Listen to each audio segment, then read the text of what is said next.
Start किया हुआ है chapter number 16 man and his environment. और आज का जो हमारा टॉपिक है वो है बायो जियो केमिकल साइकिल्स। ठीक है, अभी अगर हम देखें तो एनर्जी और मैटर की बात करें तो किसी भी इकोसिस्टम के अंदर एनर्जी और जो मैटर है वो फ्लो करता है। ठीक है, इकोसिस्टम क्या है? बायोस्फीयर की जो स्मॉल यूनिट होती है इकोसिस्टम है। ठीक है, जिसमें इंटरेक्शन आ जाता है किसका, एनवायरनमेंट का, नॉन लिविंग और लिविंग जो कंपोनेंट्स होते हैं उसके साथ इंटरेक्शन। ठीक है, एनवायरनमेंट में या सराउंडिंग में। तो इकोसिस्टम के अंदर एनर्जी और मैटर दोनों फ्लो करते हैं। ठीक है, अब एनर्जी की अगर हम बात करें तो एनर्जी जो होती है वो रिसाइकल नहीं होती, जबकि जो मैटर होता है वो क्या होता है, उसकी रिसाइकलिंग हो रही होती है इकोसिस्टम के अंदर या फिर उस सिस्टम के अंदर इसकी रिसाइकलिंग होती है।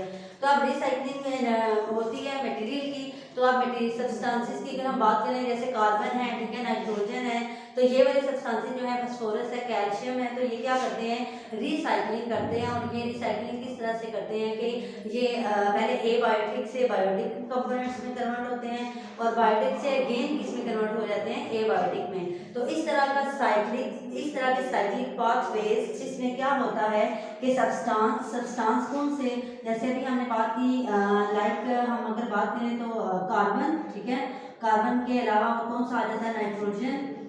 इस तरह के जो सब्सटेंस हैं, कैल्शियम हो गया, ठीक है, वाटर, इसके अलावा फास्फोरस, ये वाले जो सब्सटेंस हैं ये क्या करते हैं, एबायोटिक कंपोनेंट से ये कन्वर्ट होते हैं किसके अंदर, बायोटिक के अंदर कन्वर्ट होते हैं। ठीक है, और बायोटिक कंपोनेंट से बैक ये कन्वर्ट हो जाते हैं किसमें, एबायोटिक में। इस तरह के जो साइक्लिक पाथवेज हैं उनको हम क्या नाम देते हैं, बायोजियोकेमिकल साइकिल्स। बायोजियोकेमिकल साइकिल्स को अगर हम डिफाइन करें तो कैसे करेंगे कि recycling pathway in which substances are converted from abiotic component to biotic components and back from abiotic to abiotic components. These type of cycles are called biogeochemical cycles. ठीक है, और बायोजियोकेमिकल साइकिल में हम एग्जांपल देखेंगे carbon cycle की। ठीक है, कि कार्बन साइकिल जो है वो किस तरह से जो है वो साइक्लिक पाथवे है या वो सब्सटेंस किस तरह से एनवायरनमेंट के अंदर या फिर इकोसिस्टम के अंदर उनकी साइक्लिंग हो रही है। ठीक है, तो कौन सा साइकिल हमने देखना है, पहले इसके अंदर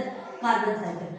अब कार्बन जो है वो एटमॉस्फेयर में पाई जाती है, किस फॉर्म में पाई जाती है, इनऑर्गेनिक फॉर्म में पाई जाती है, in the form of carbon dioxide. ठीक है, कार्बन एटमॉस्फेयर के अंदर किस फॉर्म में पाई जाती है, इनऑर्गेनिक फॉर्म में पाई जाती है। और इनऑर्गेनिक की कौन सी फॉर्म में पाई जा रही है, कार्बन डाइऑक्साइड की फॉर्म में।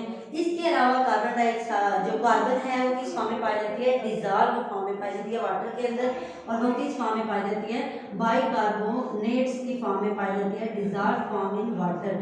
तो इस तरह से कार्बन जो है वो पाई जा रही है एटमॉस्फेयर के अंदर। अब इसमें क्या होता है कि कार्बन डाइऑक्साइड और बाइकार्बोनेट्स में जो कार्बन है इस इनऑर्गेनिक फॉर्म जो कार्बन की है उसको प्रोड्यूसर्स फोटोसिंथेसिस करके ऑर्गेनिक में कन्वर्ट करते हैं। ठीक है, प्रोड्यूसर्स क्या करते हैं, इस इनऑर्गेनिक कार्बन को वो क्या करते हैं, कन्वर्ट करते हैं किसमें, ऑर्गेनिक सब्सटेंसेस में। और ऑर्गेनिक में वो करेंगे किस प्रोसेस के थ्रू, फोटोसिंथेसिस के प्रोसेस के थ्रू वो करते हैं ऑर्गेनिक में। फिर प्रोड्यूसर्स को जब कंज्यूमर्स आगे फीड करते हैं, ठीक है, ये प्रोड्यूसर्स करते हैं, प्रोड्यूसर्स को जब कंज्यूमर ईट करते हैं तो ये कार्बन जो है वो आगे ट्रांसफर हो जाती है किसके अंदर, कंज्यूमर के अंदर चली जाती है। ठीक है, अब ये जो ऑर्गेनिक कंपाउंड है जब कंज्यूमर ईट करते हैं किसको, प्रोड्यूसर्स को, तो ये ट्रांसफर होती है किसके अंदर, कंज्यूमर्स के अंदर।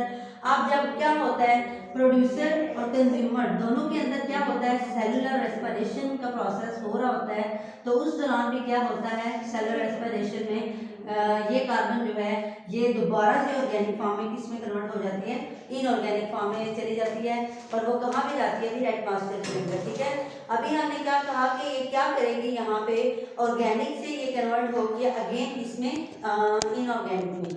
सबसे पहले हमने बात की कि एटमॉस्फेयर के अंदर कार्बन जो है किस फॉर्म में पाई जा रही है, कार्बन डाइऑक्साइड की फॉर्म में और बाइकार्बोनेट्स की फॉर्म में। ठीक है, तो कार्बन इनऑर्गेनिक फॉर्म में पाई जा रही है, ऑर्गेनिक से वो कन्वर्ट होगी किसमें, इनऑर्गेनिक से ऑर्गेनिक में कन्वर्ट होगी, और ऑर्गेनिक से दोबारा से वो कन्वर्ट हो जाती है किस फॉर्म में, इनऑर्गेनिक फॉर्म में कन्वर्ट हो जाती है as a result of cellular respiration. या फिर क्या होता है, दूसरा प्रोसेस जो होता है जो इसको इस फॉर्म में लेके आता है इनऑर्गेनिक फॉर्म में, वो कौन सा है कि जब डिकम्पोजर्स क्या करते हैं, डिकम्पोजिशन करते हैं। ठीक है, डेड जो ऑर्गेनिजम्स होते हैं, डेड बॉडीज जो होती हैं उनकी जब डिकम्पोजिशन होती है है तो एटमॉस्फेयर में दोबारा से ये क्या हो जाती है, रिलीज हो जाती है। तो इस तरह से ये एक साइक्लिक पाथवे है, ठीक है, कि कार्बन जो है पहले जो है इनऑर्गेनिक फॉर्म में है, दोबारा से वो ऑर्गेनिक फॉर्म में आई। ऑर्गेनिक फॉर्म में क्या होगा, कंज्यूमर्स और प्रोड्यूसर्स के अंदर सेलर रेस्पिरेशन होती है, ठीक है, और डिकम्पोजिशन का प्रोसेस होता है, तो वो अगेन इनऑर्गेनिक फॉर्म में कन्वर्ट हो जाती है और किस में चली जाती है, एटमॉस्फेयर में चली जाती है। इसके अलावा क्या कहते हैं कि कुछ नॉन लिविंग प्रोसेसेस ऐसे हैं जो कि कार्बन साइकिल में अपना रोल प्ले करते हैं कि कार्बन को रिलीज करवाते हैं एटमॉस्फेयर के अंदर। तो उसमें कौन से आ जाते हैं, सबसे पहले जो आता है वो क्या है, बर्निंग का फॉसिल फ्यूल, ठीक है, ये नॉन लिविंग प्रोसेसेस हैं, ये तो लिविंग ऑर्गेनिज्म के अंदर प्रोसेसेस हुए। फॉसिल फ्यूल की जो बर्निंग है वो भी ऐड करवाती है कार्बन डाइऑक्साइड को एटमॉस्फेयर के अंदर, ठीक है।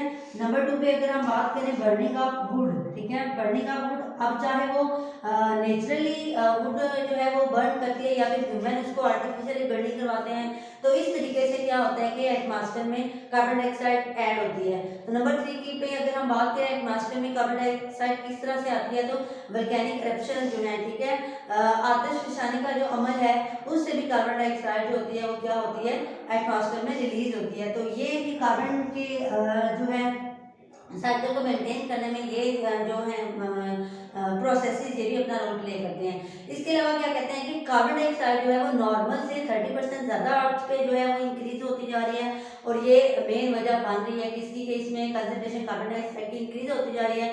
ग्लोबल वार्मिंग की जो मेन इशू जो आ रहा है वो इसके इंक्रीज होने की वजह से आ रहा है, ठीक है। तो ये था हमारा आज का टॉपिक के बायो जियोकेमिकल साइकिल क्या है, और इसमें हमने एग्जांपल देखी किसकी, कार्बन साइकिल।